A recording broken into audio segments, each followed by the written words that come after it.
হাতের মধ্যে কাটা স্বামী একটা ফুলাতা নাইতে কিনে দিয়েছে, স্বামী ফুলাতা নাইতে দিয়েছে। এইবার লক্ষ্য করে দেখেন আপনার বিবি আপনার ঘরের মধ্যে তিনি ফুলাতা নাইতে পরে না, কারণ হলো ব্রয়লার মুরগির মতন ডেনা। আজকে যদি আমাকে স্বামী ফুলাতা নাইতে পরায় দেয়, আমার ব্রয়লার মুরগির মতন ডেনা নিয়ে দেখবো, এরকম আছে না নাই?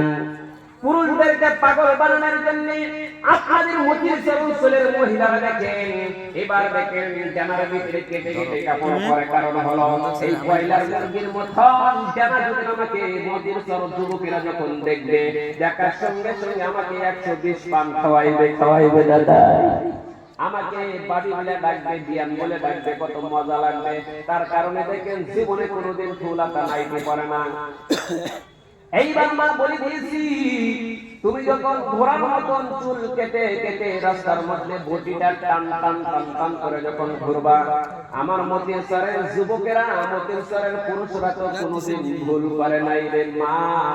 তোমার কারণে সমস্ত মতির সরের যুবকেরা কিয়ামতের দিন জাহান্নামের কিনারার মধ্যে কাজ করাইবে। দুই বেলা বলবো আল্লাহ,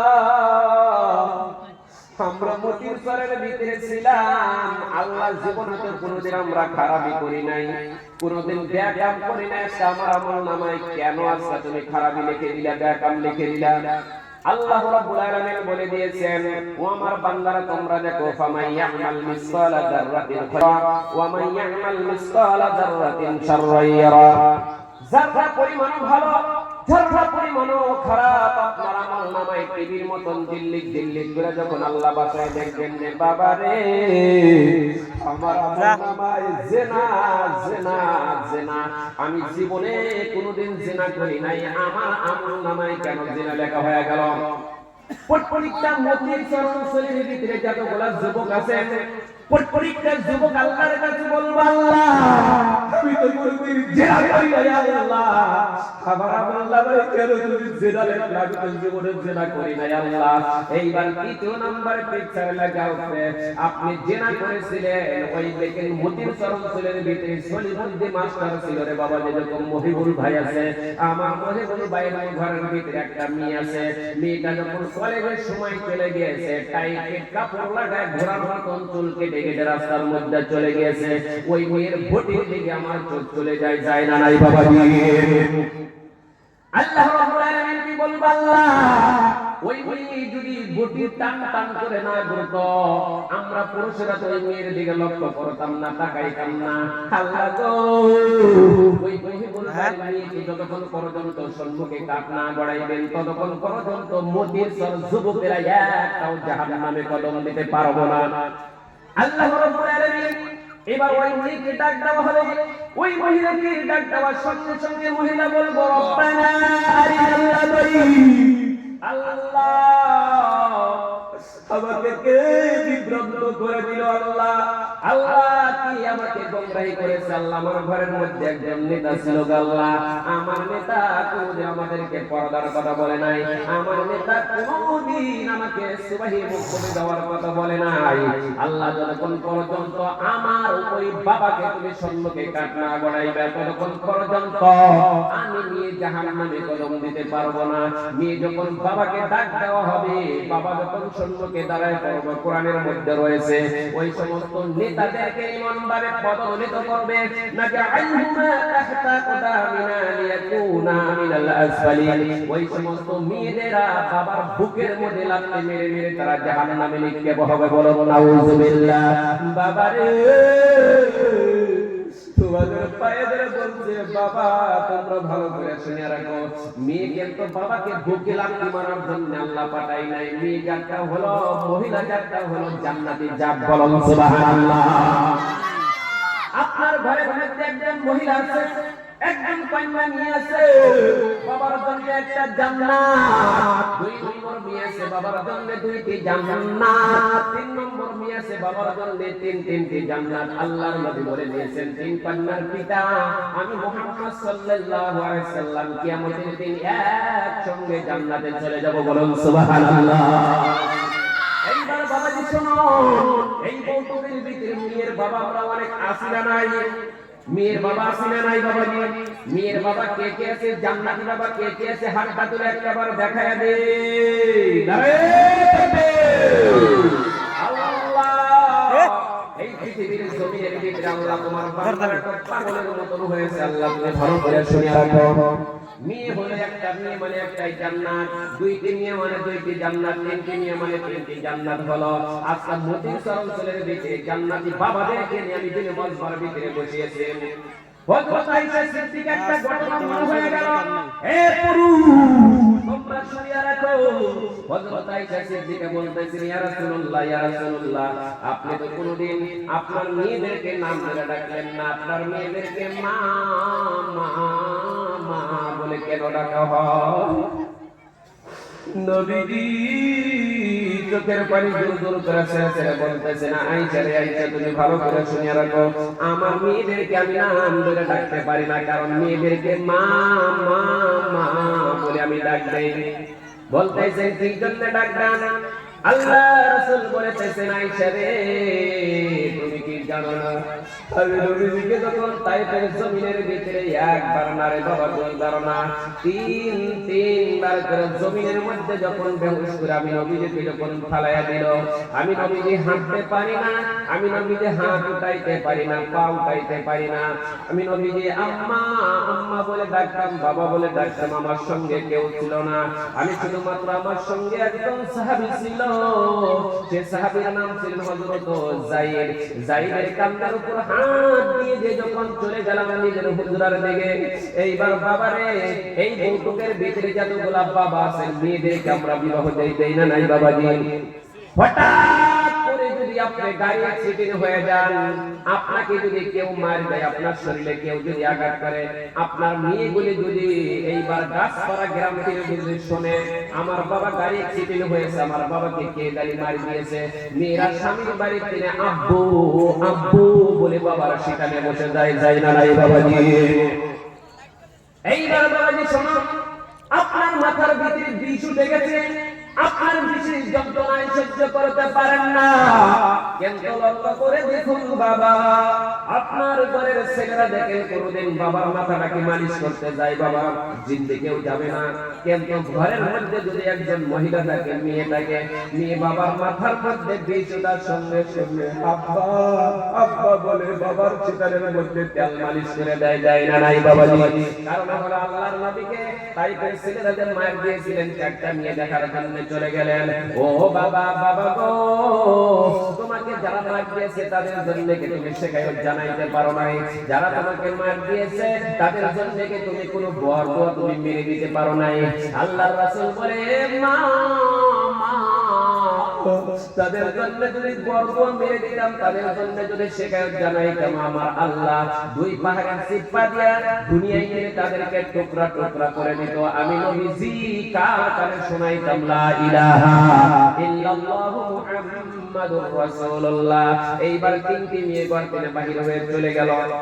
কেন লক্ষ্য করে দেখুন, আপনার ঘরের ভিতরে যদি 4টা মেয়ে থাকে, 5টা মেয়ে থাকে, লক্ষ্য করে দেখেন ছোট মেয়েগুলা বেশি বাবার প্রেমিকা হয় না নাই বাবাজি? ছোট মেয়েগুলা এত বাবার প্রেমিকা হয় রে। আল্লাহর নবীর পরিজাত কন্যা মা ফাতেমা ঘর থেকে আর বাইরে গেলেন না। আল্লাহর নবীর মাথাটা যখন মালিশ করা শুরু করে দিয়েছেন, মালিশ করতে করতে করতে করতে আমার নবী আরাম করে যখন বিছানার মধ্যে ঘুমায়া গেলেন, আল্লাহর নবী ঘুমানোর মধ্যে আল্লাহর নবী যখন নিমের মধ্যে পড়ে গেল, ওই সময় বাবা আল্লাহর নবী স্বপ্নের মধ্যে দেখে যে 6 বছর কালে মাকে হারাইছিলাম, আমি নবী জীবনে কোনোদিন বাবার চেহারা মণ্ডলী দেখতে পাই নাই। আল্লাহ, আমার মা আমাকে স্বপ্নের ভিতরে বিদায় হয়ে গেল। কিন্তু বাবাজি এই মদিনা অঞ্চলের ভিতরে যারা মা হারা সন্তান এখানে বসেছি না নাই বাবাজি? কত মানুষ আছে বাবা নাই, বাবাকে বাবা বলে ডাকতে পারি না, মাকে মা বলে ডাকতে পারি না। তারপরে যদি রাইতে স্বপ্নের ভিতরে কোনো বাবা আপনাকে আব্দুর রহমান বলে ডাক দেয়, আব্দুল খালেক বলে ডাক দেয়, বাবার রাইতে আমরা ঘুমে ফিরে চমকে উঠে মার জন্য তালাশে চলে যাই না নাই বাবাজি? আল্লাহ, আমি স্বপ্নের ভিতরে কি দেখলাম? আল্লাহ, আজ 20 বছর হয়ে গেল বাবাকে বাবা বলে ডাকতে পারি না, মাকে ডাকতে পারি না। আল্লাহর রাসূল যখন ঘুমায় গেছেন, ঘুমানোর সঙ্গে সঙ্গে নবীজির মা এসে ডাক দিয়েছে, হে মুহাম্মদ মুহাম্মদ বলে ডাক দিয়েছেন। আল্লাহর নবী ঘুমের থেকে চমকে উঠে দেখেন যে আমি মাকে দেখলাম, মা কোথায় গেল, মা কোথায় গেল। এরে বাবা, আল্লাহর নবী যখন কান্না বেড়ে গেল, আমার আল্লাহ বলেছে, হে আলী, আপনি চোখের পানি ছেড়ে দেন না, আপনি চোখের পানি ছেড়ে দেন না। স্বপ্নের ভিতরে আপনার মায়ের যেভাবে হাত ধরেছিলেন, স্বপ্নের ভিতরে আপনি হাতের দিকে লক্ষ্য করেন। আল্লাহ রাসূল হাতের দিকে লক্ষ্য করে দেখেন, ওই হাতটা চলে গেছে নিজের মেয়ে ফাতেমার হাতের মধ্যে, হাত চলে গিয়েছে। বলুন সুবহানাল্লাহ। নারে তাকবীর। এইবার ঘুমের মধ্যে আল্লাহর নবী হাত ধরল, মা নিজের গর্ভধারিণী মার হাত ধরলো। ঘুমের থেকে জাগ্রত হয়ে দেখেন হাত মা নাই, মা চলে গিয়েছে, এই হাতটা চলে গিয়েছে নিজের মেয়ে ফাতেমার হাতের মধ্যে, হাত চলে গিয়েছে। বলুন সুবহানাল্লাহ। সেদিন তিনি আল্লাহর নবী মেয়েদেরকে মা বলে ডাক দিয়েছে। বলুন সুবহানাল্লাহ।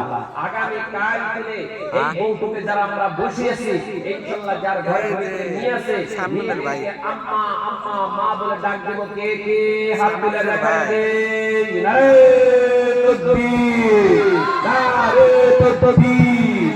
আল্লাহ কবুল করেন, সকলেই বলুন আমিন।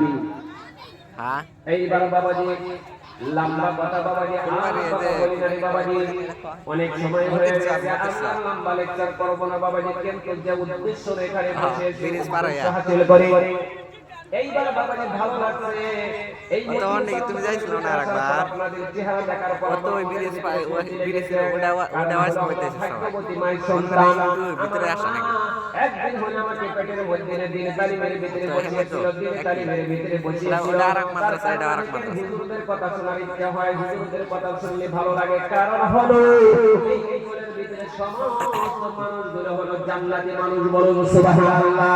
কারণ বাবা যে গ্রামের ভিতরে আল্লাহর নবীর ঘর হয়েছে, আপনাদের কাছে যখন আল্লাহর নবীর ঘর আছে না নাই?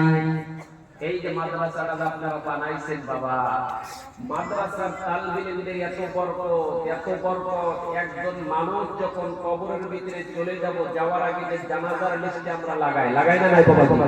জানাজার কাতারে যখন দাঁড়াই, এক জায়গার মধ্যে আছে যে 10 জন তালবে ইলম। যদি আপনার জানাজার মধ্যে যদি দাঁড়াইতে পারেন বাবা, এত বড় সৌভাগ্য নসিব। এই 10 জন তালবে ইলম যদি আপনার ভালো প্রশংসা করে আল্লাহ, নিজের জানের চাইতে এই মাদ্রাসাকে ভাই মোহাম্মত করেছে। আমরা যখন পথে ঘাটে রাস্তার মধ্যে দেখছে, আমাদেরকে টেনে টেনে টেনে টেনে এই হোটেলে নিয়ে গেছে, 2-4 টাকা আমাদের হাতের মধ্যে দিয়েছে। আজকে বাবা দুনিয়ায় গিয়ে চলে যায় মাদ্রাসার তালবে ইলম, যারা নাকি জান্নাতে ছেলে। মাদ্রাসার তালবে ইলমদের কোনো হিসাব নাই, তাদের কোনো হিসাব ছাড়া তারা জান্নাতে চলে যাবে। আজকে মাদ্রাসার ছেলেরা যদি একবার আপনার জন্য আফসোস করে, আল্লাহ আমার কলিজার টুকরা ভাই জানিস মহিবুল ভাই, অমুক ভাই, তমুক ভাই দুনিয়া থেকে বিদায় হয়ে গেল, এই ভাই একবার প্রশংসা করার সঙ্গে সঙ্গে ওই ভাই ভাইয়ের জানাজার জানামাতের মধ্যে আল্লাহ তার তামাম জিন্দেগীর গুনাহ মাফ করে দেয়। বলেন সুবহানাল্লাহ। সেই জন্য আপনাদের অঞ্চলে মাদ্রাসা আছে, মাদ্রাসা আছে মানে আপনার জানাজার ভিতরে ছাত্ররা একদিন হলে দাঁড়াইবো না নাই বাবা? আপনাদের বিশ্বাস যে আমাদের অঞ্চলে মাদ্রাসা আছে মানে আমার জানাজার মধ্যে মাদ্রাসার তালবে ইলম একবার না হলেও আসবো না নাই বাবা? এইবার বাবাকে ভালো করে শুনে, মানুষের মৌতের কথা কি বলবেন বাবা? যাওয়ার আগের ঘটনা একটা আমাদের অঞ্চলে হয়েছে। যাওয়ার আগে আপনাদের ধুবড়ি মেডিকেল আছে, আপনাদের ধুবড়ি জগরাকার মেডিকেল আছে বাবা।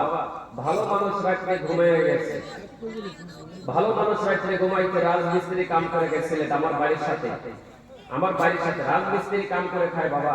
ঘরের ভিতরে 4 বছরের ছেলে আছে, আর একটা হলো বাবা 10 বছরের বিয়ে আছে বাবা।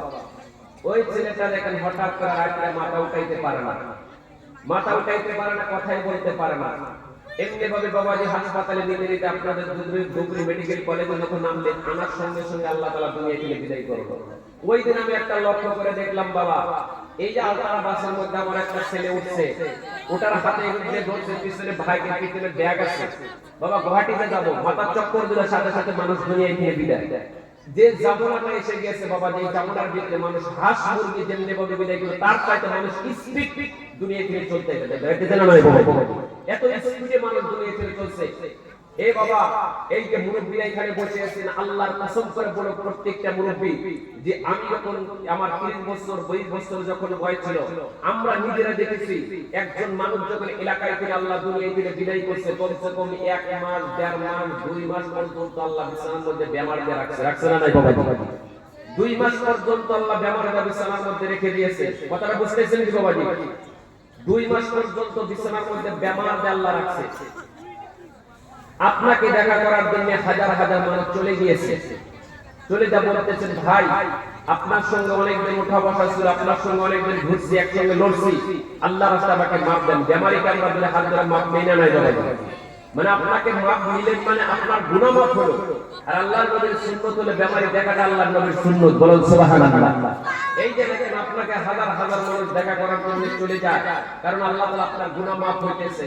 কিন্তু বাবা রে, এমন একটা দিন এসে গেল, আজকে দিনের বিবির কাছে দিনে বিদায় নেওয়ার সময় নাই, নিজের বাবা মার কাছে দিনে সন্তানের বিদায় নেওয়ার সময় নাই। মানুষকে আল্লাহ হাঁস মুরগির মতন করে আল্লাহ তাআলা দুনিয়া থেকে বিদায় করতেছে বাবাজি। সকালে মাথা বিষ করে বিকালে হাসপাতালে যাওয়ার সময় নাই, শুধুমাত্র কবরস্থানের ভিতরে আমরা চলে যাই। কারো 30 বছর 40 বছর বয়স আছে, তাদেরকে আমি লক্ষ্য করে বলছি খারাপ পাবেন না বাবা, দিন শেষ হয়ে গেছে, দিন নাই। এই জামলার ভিতরে মানুষ স্পিডে দুনিয়া দিয়ে চলছে, সবকিছু স্পিড। হ্যালো বলবেন, আমেরিকার জমিনে হ্যালো কথা বলা যাবে, কিন্তু আগের মানুষে কি করছেন? আপনার ছেলে একটা বোম্বাই শহরে আছে, কমসে কম একটা চিঠি লিখছে, সেই চিঠিটা বাবাজি উত্তর পাতি কমসে কম 3 মাস সময় গেছে, গেছে না নাই বাবাজি? আপনার ছেলের উত্তর পাতি গেলা 3 মাস সময় গেছে। আপনি আজকে দেখেন বাজারে গেছেন, ধুবড়ি বাজারে যাইতে গেলা দেখেন সকালে ভাত খাইয়া বাড়াইছেন বাবাজি, বিকাল সকাল 11টার সময় বাজারে পৌঁছাইছেন। 5 ঘন্টা 3 ঘন্টা সময় হেঁটে যেতে লাগছে না নাই বাবাজি? আপনাদের সময় আল্লাহ তাআলা লম্বা করে দিয়েছিল। আপনার ছেলের সঙ্গে কথা বলতে 3 মাস সময় দিয়েছিল, একটা কথার উত্তর পাতি 3 মাস সময় দিয়েছিল। এই জামলার ভিতরে বাবাজি একবার হ্যালো করে আফ্রিকার জঙ্গলে আপনার ছেলে আছে, কথা সঙ্গে সঙ্গে জব পেয়ে যায়, মানে স্পিড জব পেয়েছি। আল্লাহ তাআলা মানুষদেরকে স্পিড হিসেবে যদি এখানে নিতেছে, কিন্তু আমরা নিজেরা গুরুত্ব করি না, বলছি কি বাবাজি? যদি আমরা চিন্তা করতাম, যদি আমরা মনের ভিতরে এসে ধারণা করতাম, জীবনে আমরা খারাপই কোনোদিন করতাম না, ওই যে রাস্তাঘাটের মধ্যে আমরা ঘুরতাম না। কারণ হলো আল্লাহ তো কিছুদিনের মধ্যে আমাদেরকে নিতেছে, সময় নাই আর বাবাজি। 20 বছর বয়স হয়েছে, 30 বছর বয়স হয়েছে, যদিও আল্লাহ রাখে আসে কয়দিন সম্মুখে, যদিও আল্লাহ রাখে আসে কয়দিন, নাই সময় নাই। কারো 50 বছর সময় শেষ হয়ে গেছে, তাহলে তো ভাবতেন যে আল্লাহ তাআলা আমাকে কবরে নিয়ে গেছে, আবার নিয়ে গেছে, মানে 50 বছর বয়স হয়েছে, দিন আর আসবে না বাবা, সময় শেষ। এত স্পিড আল্লাহ তাআলা মানুষকে দুনিয়া থেকে বিদায় করতেছে, আমরা কিন্তু দুনিয়াটাকে আমরা ধরে থাকতে চাই, তাই না নাই বাবা?